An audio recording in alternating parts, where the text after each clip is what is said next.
يروي ابن حبان عن حكمة آل داود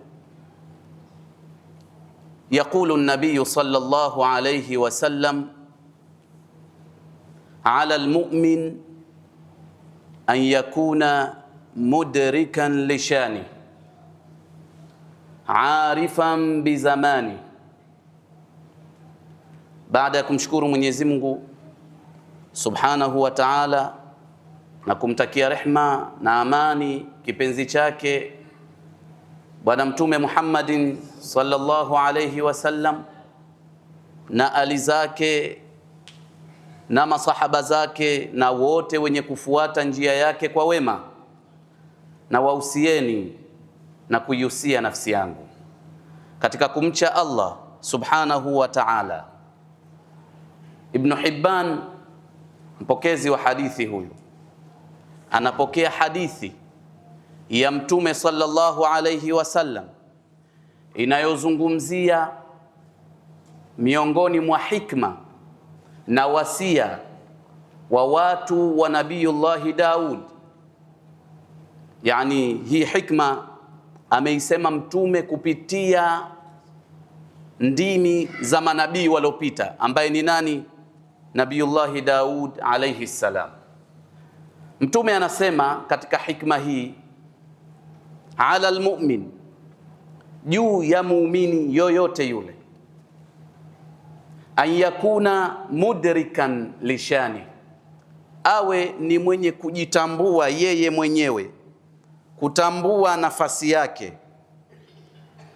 kutambua uwepo wake na cheo chake. Arifan, awe ni mwenye kujua bizamani, azijue zama zake zinataka nini. Na huku kujitambua si kujitambua kwamba mimi ni fulani na ni Muislamu basi ikawa imetosha hivyo. Kutambua ile risala, wewe ni risala, ni ujumbe wa Mwenyezi Mungu kwa watu wote. Kuntum khaira ummatin ukhrijat linnas, ujumbe uloubeba utambue ni ujumbe gani. Ukiujua ujumbe huo, ndio utaijua nafasi yako na hadhi yako na heshima yako. An yakuna mudrikan lishani. Kwa nini nimeanza na utangulizi huu? Sasa hivi katika zama zetu hizi tunaishi katika asri tahaddiyat, katika zama za changamoto mbalimbali, changamoto za kifikra, lakini pia za kimwenendo na tabia. Na Uislamu ni tabia na mwenendo. Baada ya kumwamini Mwenyezi Mungu Subhanahu wa Ta'ala, Mtume sallallahu alayhi wasallam kitu cha kwanza alichokuja kukilingania ni imani, lakini cha pili alilingania mwenendo uliokuwa bora na mzuri, kisha ndiyo akalingania mambo ya ibada. Ibada ilikuja baada ya vitu hivi viwili kutangulia, imani na mwenendo wa mtu. Lakini sasa imekuwa tunatanguliza imani, ambayo ni alhamdulillah, Uislamu tumeupokea kwa wazazi wetu. Anatanguliza imani, kisha anatanguliza ibada kabla ya mwenendo. Tunatakiwa tuufuate kwanza mwenendo, kisha ibada zinafuatia. Ibada zitakuwa na athari na natija iliyokuwa nzuri baada ya kuwa sisi tuna msimamo fulani, tuna mwenendo ambao tunauendea, ambao si mwingine ni mwenendo ule ule wa Mtume Muhammadin sallallahu alayhi wasallam. Na ndiyo maana baada ya kufa Mtume sallallahu alayhi wasallam, masahaba walikuwa wakiulizana, man aqrabu samtan ila nabii sallallahu alayhi wasallam, ni nani kati yetu yupo karibu zaidi kimwenendo na Mtume sallallahu alayhi wasallam. Sio nani yupo karibu zaidi kwa wingi wa ibada, mwenendo ndiyo kitu cha kwanza kabla ya ibada unayoifanya. Abdullah ibn Mas'ud radhiyallahu anhu, sahaba mtukufu huyu, wali katika mawalii wa Mwenyezi Mungu, kana kwamba aliziona zama zetu. Mara moja alisema maneno haya ambayo mpaka wapokezi wa maneno haya wanasema kwamba ni hadithun mawquf, ni ile hadithi ambayo silsila ya upokezi wake umeishia kwa sahaba, lakini wanasema kwamba hii hadithun ni marfu'. Haya ni maneno hayakuishia kwa sahaba, ni maneno ya Mtume sallallahu alayhi wasallam, lakini yamepitia na yakaishia mapokezi yake kwa huyu Ibn Mas'ud. Kwa sababu gani? Ibn Mas'ud amezungumza maneno haya kana kwamba anatuona zama zetu, nini kitakuwa, nini kitatokea, vipi watu wataishi. Abdullah ibn Mas'ud akasema, na ni mcha Mungu na ni walii huyu, wa awliyaullahi yarawna binurillah, waja wa Mwenyezi Mungu hawa mawalii wanaona kwa nuru ya Mwenyezi Mungu. Katuona, katupiga tochi, akawaambia wanafunzi wake na watu wake, akasema i'lamu, jueni,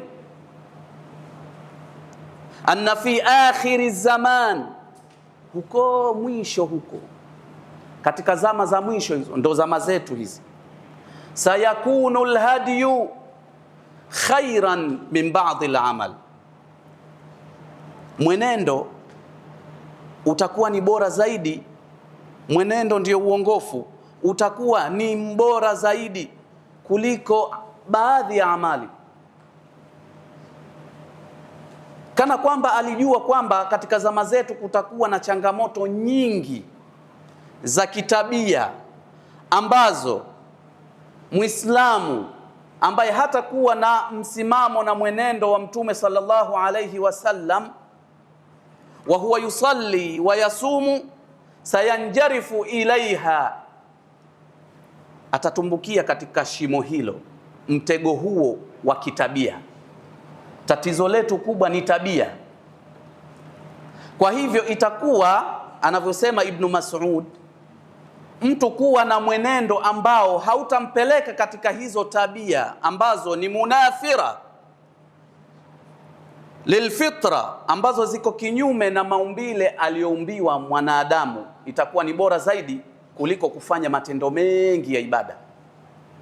Kwani wangapi katika sisi walhamdulillah tunasali sana, tunasimama usiku sana, tunafunga sana, tunafanya a'mal nyingi, lakini tunaingia katika maasiya na tabia ambazo wakati mwingine hata mnyama anastahi kuzifanya.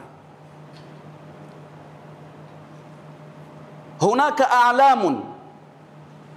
i'lamun yad'u ila uquqi alwalidain. Tumefikia zama ambazo mpaka kule kuwaasi wazazi wawili, kuto kuwafanyia ihsani, imekuwa ni matangazo. Kuna vyombo vya habari vinatoa mabilioni kwa mabilioni kuondosha ile tabia ya watu kuwaheshimu wazazi wao na kuwafanyia ihsani, kuonyesha kwamba suala la kuwafanyia ihsani wazazi wawili, wema wazazi wawili, ni suala la uhuru wa mtu binafsi. Akitaka awafanyie, akitaka asiwafanyie, tena ajiulize wao wamenifanyia nini ili mimi niwafanyie. Haya yanatangazwa, bali yanatengenezewa movie nzuri, michezo hii ya kuigiza mbalimbali. Wanalinganiwa watu waache tabia hii ya kimaumbile. Mungu kaumba kwamba wewe umuheshimu aliyekutangulia, si kinyume chake. Wa bilwalidaini ihsana. Hunaka i'lamun yad'u ila khiyanati zawjiyya. Imefikia hatua kwamba tumeanguka kabisa katika shimo baya la tabia mbaya, mpaka kuna vyombo vya habari kabisa vinatoa mapesa na mabilions kwa ajili ya kuwashawishi watu kutoka nje ya ndoa, kufanya usaliti wa ndoa. Tunaona hayo katika michezo yetu tunayoangalia ya kuigiza, mamuvi na vitu mbalimbali kwenye mitandao humo, watu wanashawishiana, zinatengenezwa klipu mbalimbali kuonyesha kwamba hili ni amrun tabii adi, ni jambo la kawaida. Mwanandoa kitu gani? Unaona hapo tulipofikia. Na wewe kama Muislamu, fikra zile unazibeba, unazichukua na unazifanyia kazi, kwamba wewe hukutosheka kuwa Mungu na mtume wake ndiyo marjia, ndiyo marejeo yako katika fikra zako, dhana zako na hisia zako. Unakwenda magharibi, unakwenda mashariki, unakwenda kulia na kushoto, kule ndiyo kwenye elimu yako unayochukua, ndiyo kwenye kigezo chako kule. Hunaka i'lamun yad'u ila tarki ma'athiri al-abna, ma'athiri al-aba. Kuna vyombo vya habari vinawalingania mpaka watoto, vizazi hivi vya sasa, kwamba hayo mengine ni mambo ya kizamani. Kujistiri vitu gani bwana? Kufanya ibada vitu gani bwana? Kukaa katika shakhsia yako ya kama Muislamu, vaa hivi, unapangiwa kila kitu, namna ya kula, namna ya kuvaa, namna ya kufanya kila kitu. Ibn Mas'ud, Mwenyezi Mungu alimuonyesha hili akalisema kwamba fi akhiri zaman, ambazo ndo zama zetu hizi, watu watafikia katika hali hiyo. Leo mtoto wa kiume shabab anavaa herini, anatoga masikio, anavaa herini masikio yake yote mawili, anavaa cheni, anajipiga matatu, yani yeye ni mwanamke kabisa, anasuka nywele. Jamani, tumefikia hapa tena? Kwa hivyo ikiwa sisi ni wingi wa kufanya ibada lakini uongofu hatuna, basi hatuna tofauti na yule ambaye tayari Mungu alishasema katika Qur'ani, watlu alaihim naba alladhi atainahu ayatina. Ewe Muhammad, wasomee, wakumbushe ile habari ya yule ambaye tulimpa aya zetu, tulimuonyesha uongofu ni upi, tulimpa sheria zetu, akawa anafunga, anasali, anafanya matendo ya dhahir ash-sha'air, lakini kumbe katika moyo wake lam yaqtani, hakuwa na qinaa, hajatosheka na zile aya zetu na ujumbe wetu na sheria zetu. Fansalakha minha, akajivua kama nyoka anayejivua na kwenye gamba lake. Kuna watu wakibadilisha mazingira wakaenda kwenye mazingira mengine, hakuna tena Uislamu. Muislamu hawi hivi. Muislamu anakuwa na misimamo katika hali zake zote na katika mambo yake yote. Umekuwa na uwezo, haukubadilishi uwezo wako kuacha dini yako. Umepata dhiki na shida, dhiki yako isikupelekee kuacha dini yako na Uislamu wako. Umesafiri, umeenda sehemu ambazo hata Uislamu haupo, haimaanishi kwamba wewe ukifika kule na wewe uwe kama wale, waige wale. Hapo itakuwa zile ibada zako zote hazikuwa na maana. Kwa hivyo siku zote tunaomba katika sala zetu, ihdina sirata almustaqim, ewe Mwenyezi Mungu tuongoe katika njia iliyonyooka. Tuwe na samt, tuwe na wakar, tutosheke katika nafsi zetu kwamba Mungu hiki kitu alichotupa ni kitu cha thamani, tukitunze, tukiheshimu popote pale. Tusikifanye au tukafanya mambo mpaka wasiokuwa Waislamu wakawa wanashangaa. Wapo wanaoshangaa, Muislamu gani ambaye anafanya mambo haya? Kwenye baadhi ya nchi watu Waislamu wanafanya mambo wanawafanya wale na zaidi, mpaka wale wasiokuwa Waislamu ayu muslim wanakuuliza, wewe Muislamu kweli? Muislamu anafanya matendo haya? Kuna khatun ahmar, mstari mwekundu Kuna mambo ambayo hutakiwi kuyachupa, kuyavuka, ukayaendea mambo hayo. Haya leo yamekuwa hata mambo ya ushoga imekuwa kitu cha kawaida. Watu wanalingania ushoga. Waislamu katika hao nakwambia, wengine wanajiita wasanii, wengine wanajiita nani, wote wanalingania mambo ya ushoga, mambo ya ajabu. Tunakwenda wapi jamani? Hii ni hatari kubwa ikiwa hatutakuwa na samt na wakar. Mara moja kuna mwanamke alimpenda kijana mmoja. Nataka niwaonyeshe katika kisa hichi namna mtu anavyokuwa na msimamo na dini yake katika hali zote. Akaitwa kijana yule na mwanamke. Huyu mwanamke alikuwa anampenda lakini kwa machafu. Amefanya kila mbinu za kumlaghai kwa pesa, mali na kila kitu. Lakini yule kijana alibaki katika msimamo wake kwamba mimi nimekatazwa kuingia katika machafu, katika zinaa, na sitabadilika katika hilo. Hata unijie na dhahabu, mlima mzima wa dhahabu, siwezi kubadilika hivi. Yule mwanamke akaona sasa, wacha nitumie akili ya ziada, mali na mambo mengine yote huyo havimshawishi.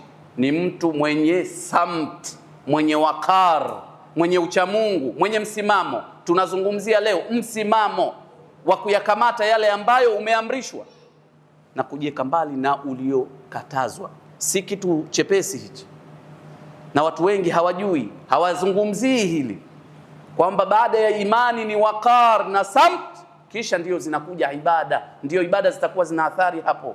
Unasali lakini unazini, unasali unakunywa pombe, unasali unafanya mambo yote, una vimada, una kila nini. Tatizo hamna samt, hamna hadi, hakuna uongofu hapo. Kijana baada ya kuwa na msimamo, yule mwanamke akaona jambo dogo tu, kwa sababu ni majirani, wanakaa nyumba jirani. Siku moja akapiga kelele nyingi sana akiomba msaada. Kijana akaona huyu ni jirani yangu, acha nikampe msaada. Kufika mwanamke akamfungulia mlango, akaingia ndani. Tatizo nini? Anaambia tatizo ni wewe, nishahangaika sana, leo ushaingia huko. Usipotaka jambo langu na kuitia na kupiga kelele kwa watu kwamba wewe unanibaka. Akaona sasa huu mtihani mwingine, tunafedheheshana huko. Akamwambia basi sawa, yasifikie huko kudhalilishana tena. Naonekana mimi Muislamu, naingia na sali, nafanyaje, leo unipigie kelele za kukubaka tena? Unataka nini? Mimi ninalotaka ndio hilo. Akamwambia sasa mimi siwezi kufanya hilo jambo ikiwa niko katika hali hii bwana, na njaa. Andaa chakula bwana, tule kwanza ili tuenjoy vizuri, sivyo jamani? Mwanamke akaona nimeshampata huyo, akaandaa chakula na nini, akaambia haya, karibu tule. Kumbe jamaa sio nia yake ile. Nia yake ni kutafuta namna ya kuondoka katika hili. Huyu mtu ana samti, ana ucha Mungu, ana wakar, lakini wewe hata hujapigiwa ngoma, wewe unacheza hizi nafasi, unazitafuta hasa, tena unajilaumu, mbona watu wanazipata hizi, mimi kwa nini? Hayo yapo katika nafsi yako, unatamani kwa nini mimi wanawake hawana haja na mimi, hawanishughulikii mimi, mbona nafasi za wizi za kupata pesa, mbona mimi sipati, nasikia watu hivi. Unatamani hilo jambo, lakini huyu hatamani. Wakala walipomaliza akamwambia sasa na kwenda zangu msalani, nisubiri na kuja. Kijana akaingia msalani. Alipoingia msalani akanyanyua mikono, yuko msalani, ya Rab, hili balaa gani tena hili? Nimejitahidi kwa njia zangu zote lakini nimeshindwa, mpaka imefikia stage hii ya Mwenyezi Mungu. Kwani Allah wewe hukutupa ahadi ukasema waman yattaqillaha yaj'al lahu makhraja? Kila anayemcha Mwenyezi Mungu, Mungu humpa njia. Ya Rab, aina al-makhraj? Njia iko wapi ya Rab? Na kuasi leo ya Rab, si kosa langu hili, nimeshindwa hapa.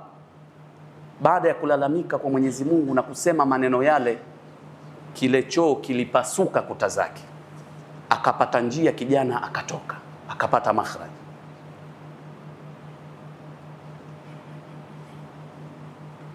Mama wa Imam Malik alimchukua kijana wake akampeleka kwa Rabi'ur Ra'i, mmoja katika wanachuoni alipofika akamwambia, ya imam, allim waladi min samtika qabla ilmik, mfunze kijana wangu huyu samtik, heshima, mwenendo mzuri, tabia njema, msimamo, ajijue hapa amekuja kufanya nini, anabeba kitu gani, ana ujumbe gani kwa watu wengine, anatakiwa aishi vipi, kabla ya elimu yako ya kumwambia sala hivi, udhu unatiwa hivi, hija.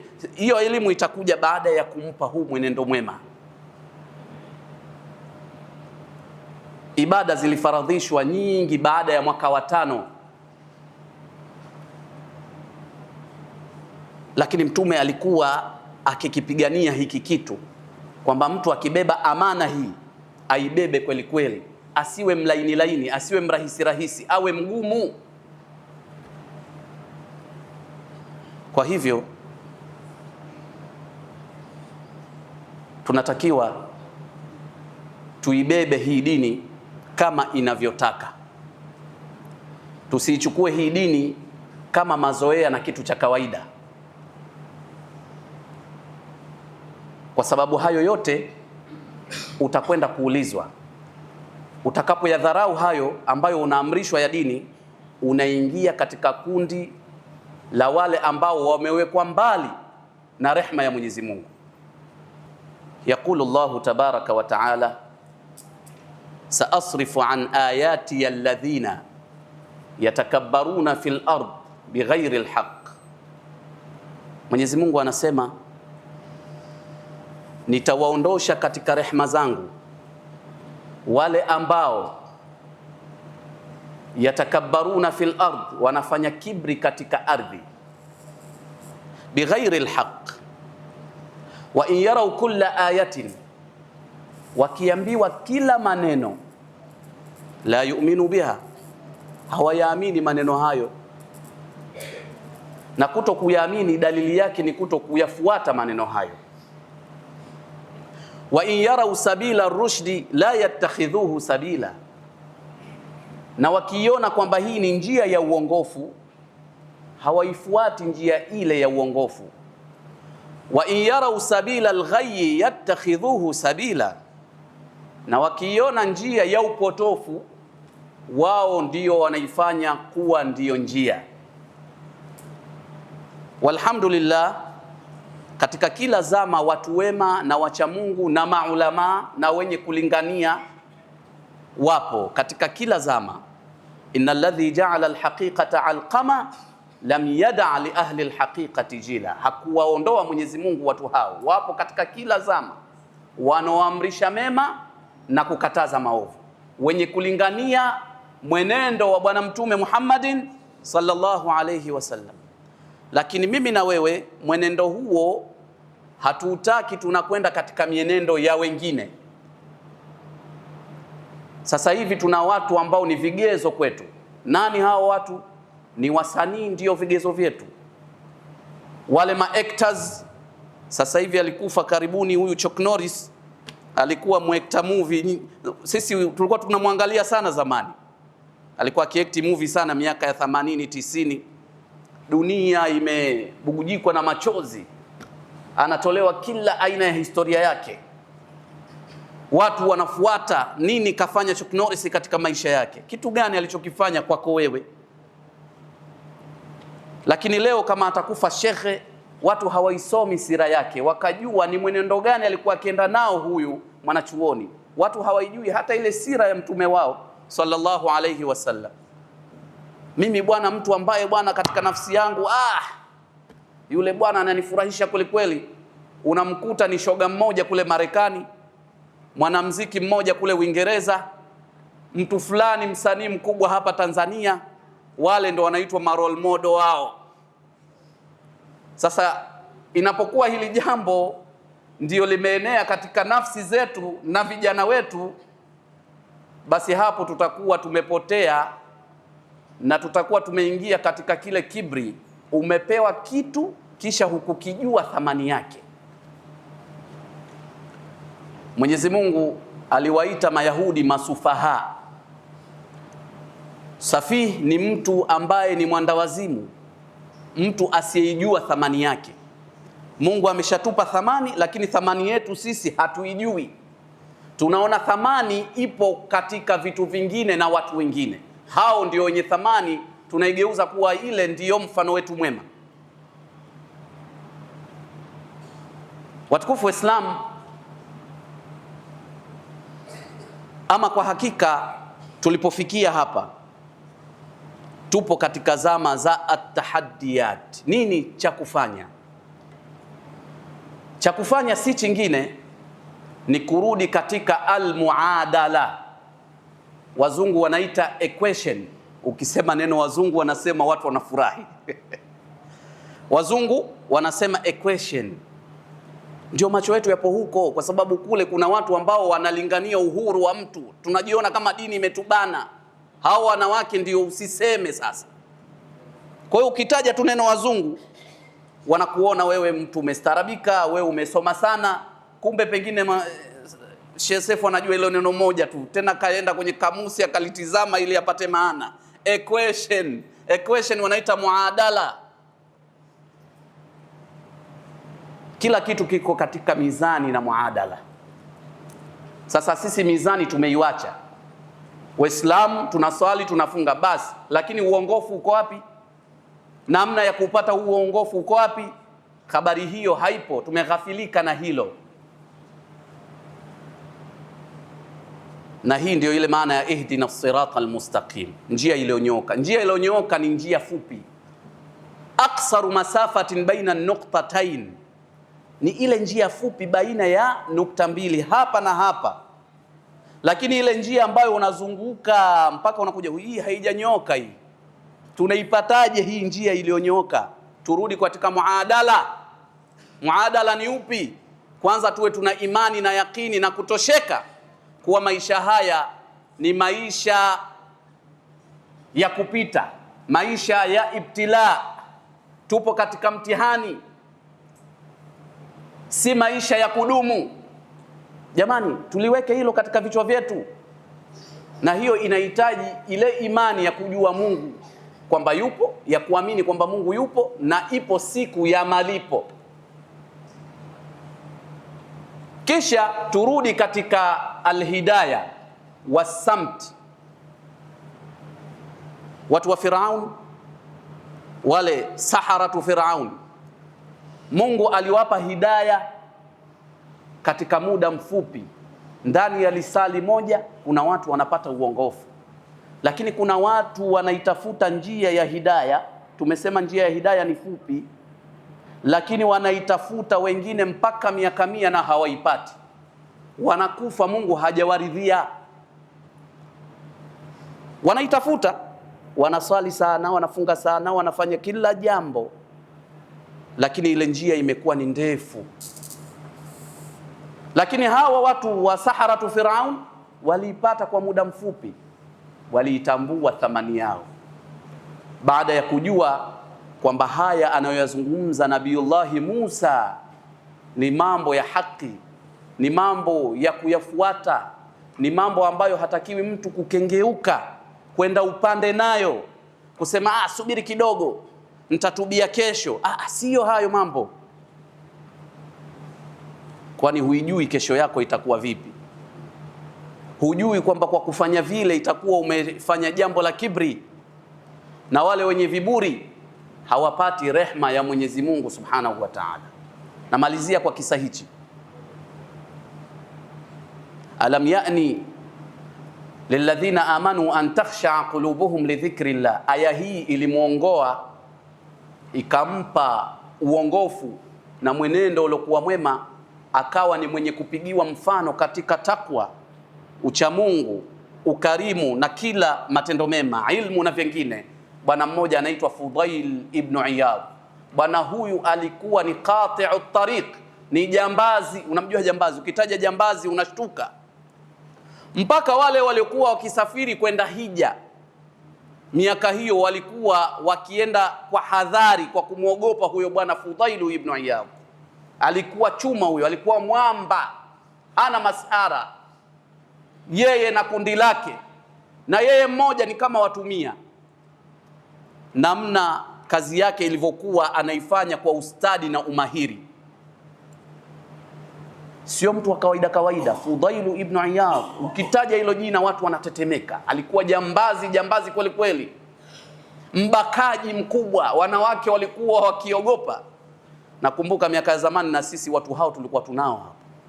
Wengine Mungu kawapa hidayah, waliacha hayo mambo, wakawa ni watu wema, wakawa ni watu wenye kupigiwa mifano mpaka leo. Yuko bwana anaitwa Bwana Abu Bakr, nadhani nikitaja hivyo huwezi kumjua.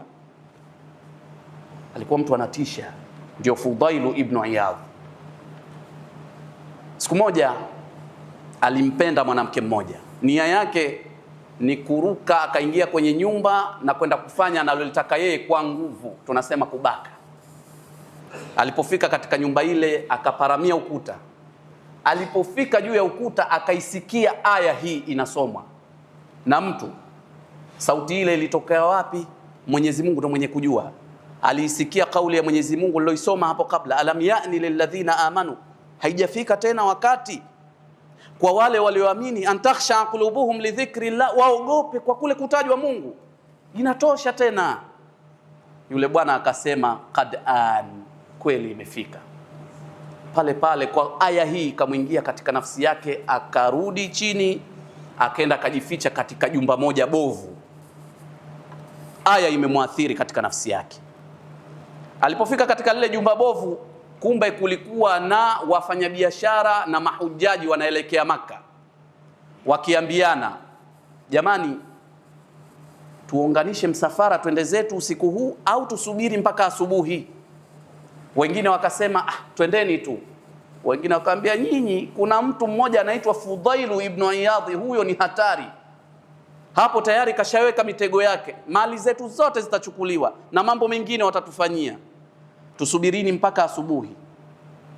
Fudailu ibn Iyadh yupo pale katika lile jumba bovu, anawasikia wale wafanyabiashara na wale mahujaji wakihojiana. Akasema, ya subhanallah, kumbe mimi watu ndivyo wanavyonisoma hivi, ndivyo wanavyonichukulia, huu ndo mwenendo wangu. Pale pale akatubia bwana yule, akawacha mambo yale. Fudailu leo ukimwelezea Fudailu ibn Iyadh ni katika matabiina waliokuwa bora zaidi. Ukienda kwa Imam Bukhari anakuambia thika, huyo ni mtu mwaminifu, huyo ni mtu mwaminifu. Kwa maulama wote wa hadithi, wanawazuoni wote wamemsifia. Ni baada ya kufuata ule mwenendo mwema.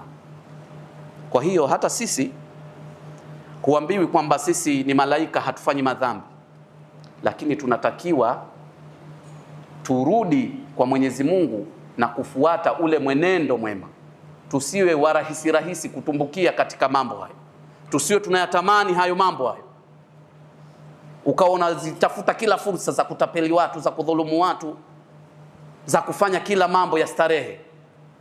Hiyo sio silka, sio mwenendo wa Muislamu. Na mtu anapoingia katika mambo hayo ni haraka natakiwa arudi, atubu kwa Mwenyezi Mungu na ajutie na asirudi tena. Hapo tutapata rehma za Mwenyezi Mungu, tutapata baraka za watoto, tutapata baraka za maisha, tutapata kila kitu. Lakini huku kwa kuwapenda wasanii, wana music, nani wale ndo role model wetu, ndio vigezo vyetu, basi sisi hatuna tofauti na hao. Tunamwomba Allah subhanahu wa ta'ala atupe hidayah na uongofu na samti na mwenendo uliokuwa mwema, sisi na vizazi vyetu na wote wanaotufuata nyuma yetu. Mwenyezi Mungu tunakuomba utupe kila kheri ya dunia na akhira, utuondoshee kibri, utuingize katika rehma zako. Hadha wa sallu wa sallimu ala imamil mursalin wa qaidil ghurril muhajjalin faqad amarakumullahu bis salati was salami alayhi haythu qala qa'ila